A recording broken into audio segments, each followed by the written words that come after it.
Hey, what's up, everybody?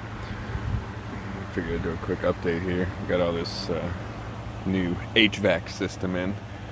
So I've got my 6-inch fan over here. And a carbon filter will be 18 inches long.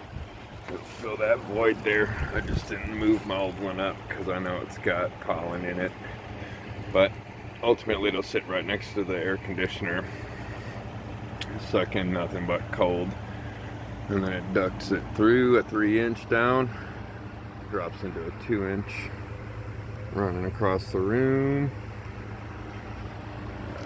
back to the end, same thing, another 2-inch across, and then out the end of my grow room, I've got an 1.5-inch stub out on the outside. I can pull the cap off that if I start having humidity issues or something where I need to circulate air out of the room.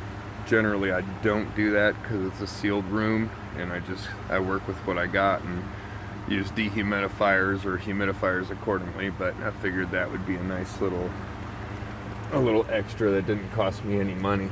That would be smart to put in. But you can see here, we got about a dozen pots up here now. It's kind of gonna be the grow space. We've got 2 of the Mars lights hanging. More than enough to cover that area. So hopefully everything starts taking off here soon. We'll get them up potted and start filling this space up.